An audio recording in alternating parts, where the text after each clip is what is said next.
आज हम पहुंचे हैं विराटनगर विधानसभा क्षेत्र। यहां से हमारे साथ भारतीय जनता पार्टी के युवा नेता महेश जी हलसर हैं। उनसे हम बात करेंगे। वो लगातार भारतीय जनता पार्टी से अपनी दावेदारी कर रहे हैं। पहले तो भाई साहब, आपका हमारे चैनल में हार्दिक स्वागत है। आपका भी पौराणिक नगरी की इस पावन धरा पर हार्दिक स्वागत है, अभिनंदन है। आप लगातार सक्रिय रूप से कार्य कर रहे हैं। आपके विराटनगर विधानसभा क्षेत्र में किस प्रकार की चुनौतियाँ हैं? देखिए, विराटनगर हाईवे से 20-25 किलोमीटर इंटीरियर में बसा हुआ, हमेशा जिसकी उपेक्षा रही है, ऐसा एक विधानसभा क्षेत्र है। अभी हाल ही में उस उपेक्षा का मैं आपको उदाहरण देता हूं कि जयपुर ज़िले में विराटनगर तहसील हमेशा खुश थी। लगभग 82 दिन हम सब लोगों ने मिलकर विराटनगर की जनता के साथ बैठकर उपखंड कार्यालय विराटनगर के सामने बैठकर धरना दिया।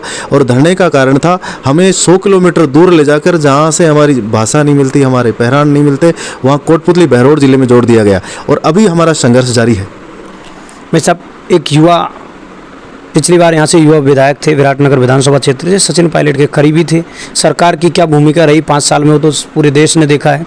तो आपको क्या लगता है, किस तरह की कमियां 2018 में थी जो पूरी नहीं कर पाए? देखिए, 5 वर्ष का जो शासनकाल रहा, वो तो दो नेताओं की लड़ाई में बीत गया, आप सबको भी पता है। और उस आपस की लड़ाई को, सीएम की कुर्सी की लड़ाई का खामियाजा इस राजस्थान के और विराटनगर की जनता को भुगतना पड़ा है।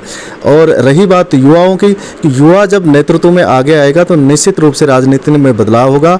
और विराटनगर जैसा कस्बा, आप लोगों ने इंटरव्यू भी किए होंगे, विराटनगर जाने का आपको सौभाग्य मिला होगा। एक ऐसी पौराणिक और पर्यटन नगरी है, लेकिन हमेशा उसकी उपेक्षा हुई है, सही रूप से उसका विकास अभी तक नहीं हो पाया है। महेश जी, आप युवा हो, लगातार संघर्ष तो कर ही रहे हैं। तो साथ में आपको बात करूँ शिक्षा की, विद्यालय क्रमोन्नत हो गए, तो शिक्षा के स्तर पर राजस्थान सरकार करी, हमने शिक्षा मॉडल बहुत अच्छा कर दिया। तो क्या क्या ग्रामीण क्षेत्रों में बात करूँ तो ग्रामीण क्षेत्रों में कितना शिक्षा को सुधार हो पाया? देखिए, शिक्षा की जहाँ तक बात है, आजकल हर आदमी जो है, शिक्षा का मॉडल जो है ठीक जब तक नहीं होगा, जब तक बड़े लोगों के बच्चे वहाँ पढ़ेंगे नहीं। क्योंकि वो इसलिए नहीं पढ़ेंगे कि वहाँ शिक्षा क्रमोन्नत तो हो गई, स्कूलें भी क्रमोन्नत हो गई, लेकिन वहाँ की व्यवस्थाएं अभी जो है वो डुलमुल व्यवस्थाएं हैं। हर आदमी अपने बच्चों को प्राइवेट स्कूल में पढ़ा रहा है। ये भारतीय जनता पार्टी के शासनकाल में शिक्षा नीति का ढांचा पूरा सुधरेगा और निश्चित रूप से मॉडल, एक शिक्षा नीति भी मॉडल बनकर आएगी। आपके सामने और भी भारतीय जनता पार्टी की लंबी लिस्ट है, यहाँ से टिकट मांगने वाले लोग। टिकट को लेकर कितना आश्वस्त है कि युवाओं को मौका मिल पाएगा इस बार? देखिए, जयपुर ज़िले में मैं मेरी कॉन्स्टिट्यूंसी की बात करूं, मेरी कॉन्स्टिट्यूंसी में जो मेजर कम्युनिटी वोटर्स हैं वो गुर्जर वोटर्स हैं। तो जहां तक मेरा मानना है, निश्चित रूप से हमारी पार्टी भी युवाओं पर विचार कर रही है। युवाओं को आगे, युवाओं का अगर भविष्य किसी राजनीतिक दल में है तो उसका नाम भारतीय जनता पार्टी है। और भारतीय जनता पार्टी में मेजर कम्युनिटी का वोटर मेरी कम्युनिटी का विराटनगर में है। और विराटनगर में जो हम जीते कैसे, हमारे सामने कौन चुनाव लड़ रहा है, मेरे सामने जो चुनाव लड़ते हैं वो गुर्जर कम्युनिटी से आते हैं और मेजर कम्युनिटी भी गुजर है वहाँ। तो उनके वोट बैंक में अगर कोई सेंध लगा सकता है, उन्हीं की कम्युनिटी का लगा सकता है। इसलिए मैं अपने आप को एक मजबूत वहाँ का दावेदार मानता हूँ। निश्चित रूप से मुझे पार्टी अवसर देती है तो रिकॉर्ड मतों से मैं कांग्रेस को वहाँ से हरा कर भेजूँगा। क्या क्या चुनौतियाँ रहती हैं जब कोई आदमी नया संघर्ष करता है तो उनको?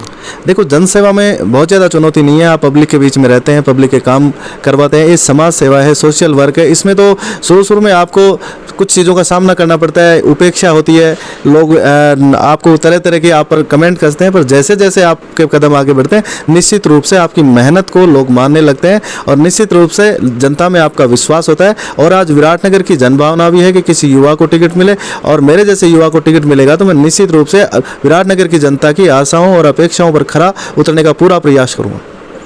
मैं जिले की बात करूँ, नया जिला बन गया, इसको लेकर आप कितना संतुष्ट हैं? देखिए, हमारी विधानसभा में 2 उपखंड कार्यालय हैं, 2 पंचायत समितियां हैं, 2 तहसील हैं। तो जो पावटा तहसील है वो कोटपुतली बहरोड के नज़दीक है, तो वो कोटपुतली में रहे, हमें उससे कोई समस्या नहीं है। क्योंकि अभी भी हमारी जो 4 पंचायतें हैं वो जयपुर ज़िले में है, विराटनगर की।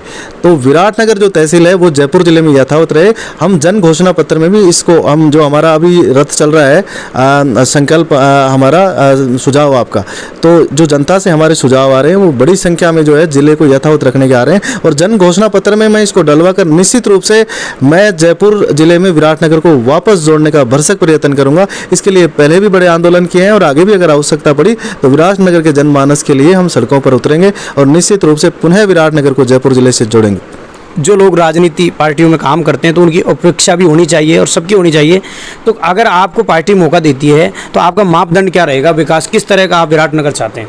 देखो, विराटनगर सबसे पहले तो विराटनगर पिछड़ा हुआ है, आज विराटनगर की उपेक्षा होती आ रही है। मैं विराटनगर को एक पर्यटन नगरी बनाऊंगा। विराटनगर ऐसा है जहाँ पांडव आए, जहाँ अशोक स्तूप है, जहाँ पहाड़ियों पर अच्छे अच्छे मंदिर है, अच्छे अच्छे दार्शनिक स्थान है, उनका हम आधुनिकीकरण करके और एक ऐसा विराटनगर का मॉडल बनाएंगे जो दूर दराज से लोग विराटनगर देखने आए। वहाँ बड़ा प्राचीन गणेश जी का मंदिर है, लेकिन विराटनगर की हमेशा उपेक्षा हुई है। सड़क, बिजली, कानून व्यवस्था, आज वहाँ नगर पालिका का कनेक्शन कट जाता है बिजली का बिल नहीं देने के कारण।